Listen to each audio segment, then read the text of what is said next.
досегашно Агенција за национална безбедност. Добивме информации и документи од кои се гледа дека во периодот најмалку од јуни месец 2018 до јануари месец 2019 година против мене од страна на службата се преземани 3 оперативно-технички средства, и тоа тајна контрола на телефон, тајно фото и визуелно снимање и тајно следење и наблюдување. Да подсетам, тоа е периодот кога од јуни месец 2018 до јануари месец 2019 година Единствена Македонија, заедно со уште 83 македонски издруженија од земјата и од странство, се здружишме во Националниот блок Македонија бойкотира и водевме битка за референдумот и против промена на уставното име и против промена на уставот. Тоа е време кога 7 месеци улиците беа нашиот дом. Правевме протести и блокади по булеварите и улиците низ главниот град, низ градовите во внатрешноста на државата. Правевме протести пред домовите на 8 одметнати и оценети пратеници, блокиравме гранични премини. Меѓутоа, за сето време, за сите тие наши активности, службата за државна безбедност неовластено, незаконски и неосновано преземала мерки за наше тајно следење и наблюдување. Денеска го искористив своето законско право од Законот за Агенција за национална безбедност и поднесов документ во смисло на членот 51 од законот кој дава можност секој лице да може да се обрати до Агенцијата за национална безбедност и да побара известување дали против него се преземани и собирани тајни податоци. Согласно законот, Агенцијата сега има рок од 30 дена да одговори на ова моје барање. Меѓутоа, јас сум цврсто решен до крај да ја расчистиме ова работа, не само заради мене, туку генерално за сите граѓани на Република Македонија, бидејќи не може службата за државна безбедност како резултат на политички уверувања на граѓаните да презема према нив мерки на тајно следење и прислушкување. Документите, за жал, не можам денес да ви ги покажам, бидејќи се уште носат ознака службена и државна тајна. Се работи за една документација од околу 60 страни и таму, како што можам да видам, се работи за едни смешни и, да не кажам, глупави информации на агентите на тајната полиција, кои по кафански муабети и по кафијани собирале информации и таквите информации му ги доставувале на државниот врв. Инаку се работи, како што кажав, за едни смешни информации како резултат на моето политичко верување и замислете, таму има информации за наводно мои активности за загрозување на безбедноста и рушење на уставниот поредок на Република Македонија. Дури врз основа на овие информации се сеќавате Зоран Заев како тогашен премиер во 2018 година излезе во јавноста и бомбастично најави дека службата во Македонија има информации дека во Македонија има руско влијание, дека се слеваат руски пари. Се сеќавате на тие информации што ја кажува се Заев за еден бизнисмен од Солун со руско потекло кој наводно ни дал 300.000 евра. И што е поинтересно, во овие информации има и такви дури глупови информации дека сме спремале и атентат врз Зоран Заев. Сега останува Агенцијата за национална безбедност да постапи по ова моје барање. Ова е почетна иницијална фаза. Јас, како што кажа, сум решен до крај да ја истераме оваа работа. Меѓутоа, жално и страшно е што нашата служба за државна безбедност се уште работи како во некои поранешни времиња, не враќа на темното минато, кога граѓаните бија следени и преслушкувани од политички причини, а ние како граѓани сите генерално наедно сме верувале дека нашата служба, која плаќаме од народот, треба да презема активности за заштита на народот и на државата од странска шпионажа, а они, за жал, што гледате, не следеле мене и други наши македонци заради своји политички уверувања. Но како и да е, значи, како што кажав, оваа работа ќе има своја завршница. Ви благодарам.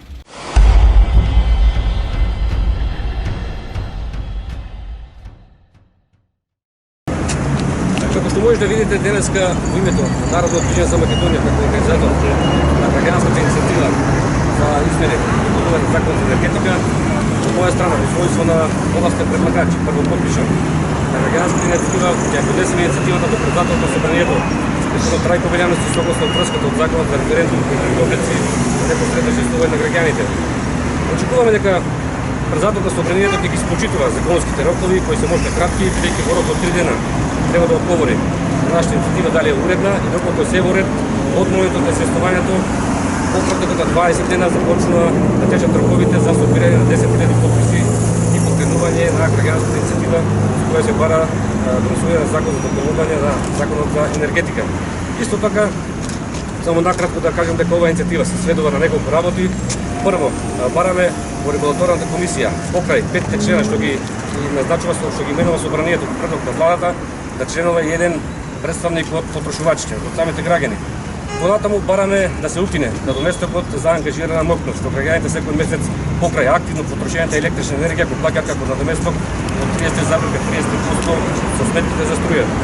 Исто така бараме да се укине надоместокот секој месец плаќаат граѓаните кои се исклучени од системот на мрежата на парно грејење, бидејќи секој месец иако не користат топлинска енергија, секој месец ќе се фактурираат сметки по нотификација, секој од новата фирма ТЕК плаќаат за парно што не ги грее, бидејќи се исклучени од мрежата.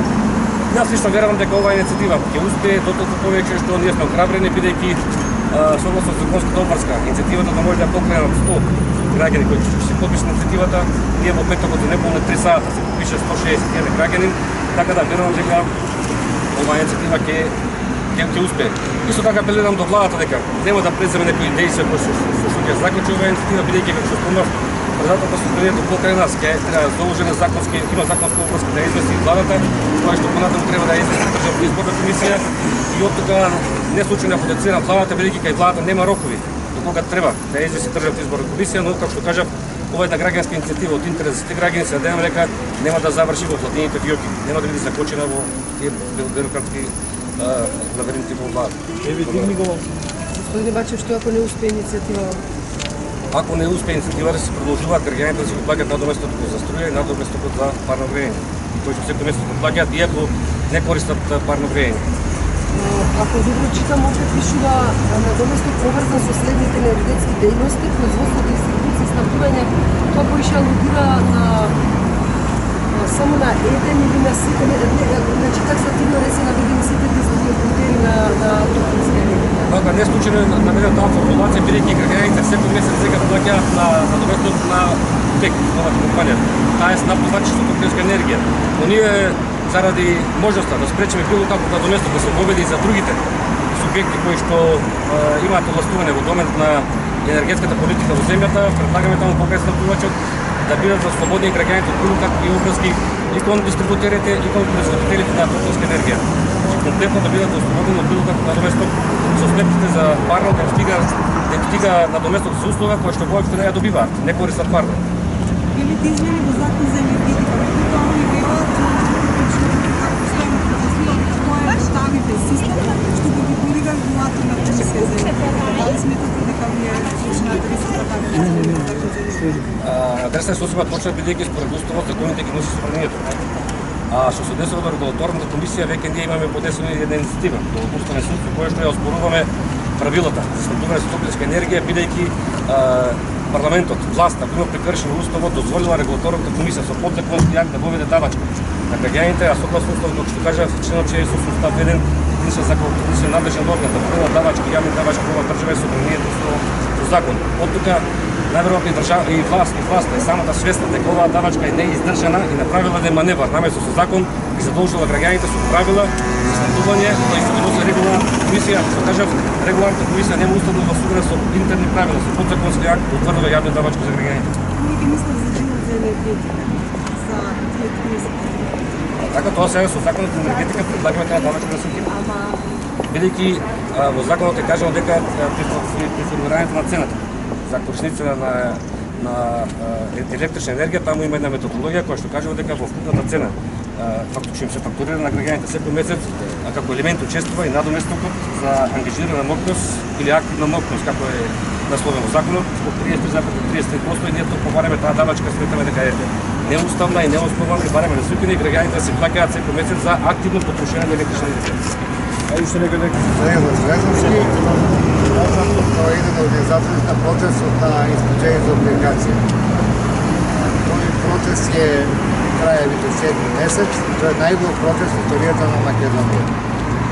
И што е најважно, дека да се продолжуваме ние ова иницијатива на Народното движење на Македонија, видим нашиот процес во Будапешт, тоа, вие што прашате, што ќе се случи ако Собранието го одбие овој предлог закон, па ништо нема да се случи, ние продолжуваме со процес. Ние кога почнахме овој процес, рековме ќе протестираме до смрт. Или наша смрт, или смртта на тие што го тоа донесува. Значи нема повлекување, нема пирање средства, со тој ќе се бори. Денеска ја бе поднесок, бараме прием кај партијата, владачка партија ВМРО ДПМН, ќе видиме дали ќе се примат. Ево тоа е ово писмо, може да го видите.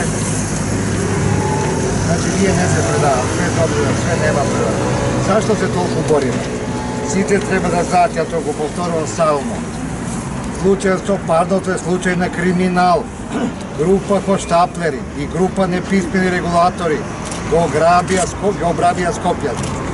Ја имам толку докази за тој криминал, да више ја, мислим, излиза зборам, ево ќе кажам еден доказ. Они со години наплатуваат за една грејна сезона, која трае 6 месеци номинално, која не трае 3 месеци, повеќе него што произведуваат деца основно. Разберете, се страшни подаци, за само неписмен човек може да поверува дека Скопјани 30.000 станови имаше на загревалата апликација најмногу во историјата. Дека тие 30 станови коштат повише, двојно повише, што произведуваат деца основно. Тоа само еден неписмен човек може да знае.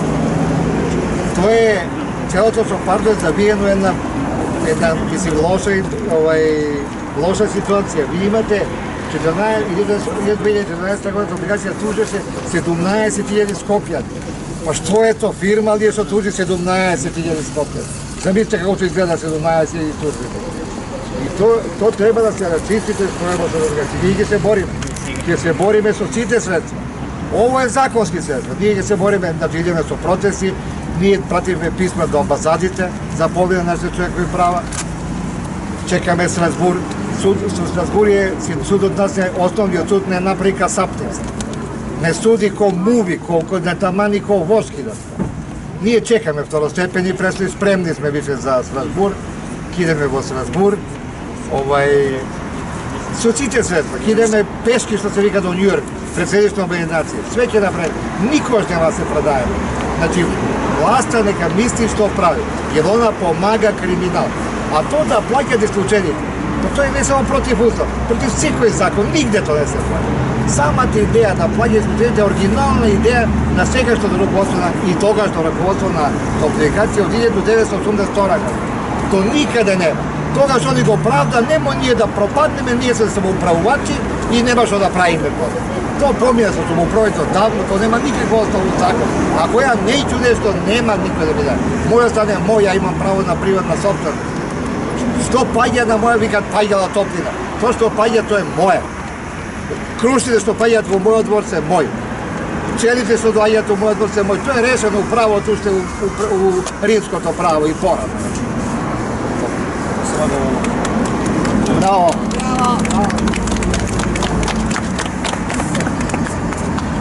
Нашата парола која е?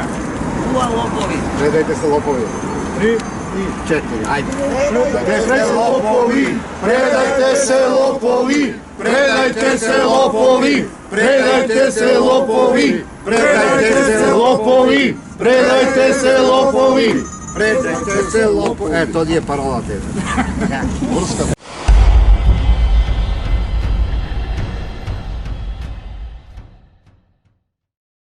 Единствена Македонија како национална и патриотска партија, согласно својата програма за одбележување на значајни места од македонската историја, денеска започнува со реализацијата на својата програма со поставување спомен плочи на местата каде што се од големо значење за македонската историја. Денеска сме во село Цер, каде што положуваме спомен плоча на местото каде што на 24 април 1905 година загинал Христо Узунов со своите соборци.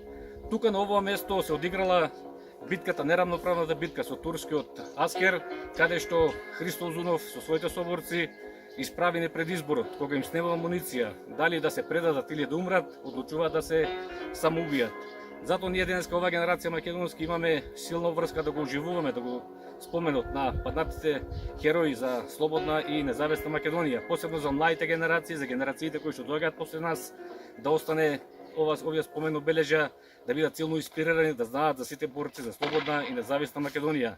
Посебно тука треба да напомнам тоа антологиско писмо кое што Христо Узунов го пишува на својата мајка, во кое вели дека без да ја навреди, дека неговата мајка е неговата втора мајка, повеќе чувства како своја мајка од Македонија отколку неговата биолошка мајка, и со тоа сака да даде на знаење дека татковината е пред се, маките и страдањата на татковината се многу поголеми од страдањата на било која наша мајка. Затоа денеска тука ние, значи како единствена Македонија, во периодот што следи ќе посетиме и други места од значајна за македонската историја, ќе положуваме спомен плочи и на други македонски херои, револуционери и војводи кои што положија животот за слободна и независна Македонија. Инспиративна е жртвата на Христо Узунов, на своји 27 години го положила животот за Македонија. Нека ни е вечен споменот на Христо Узунов. Амин.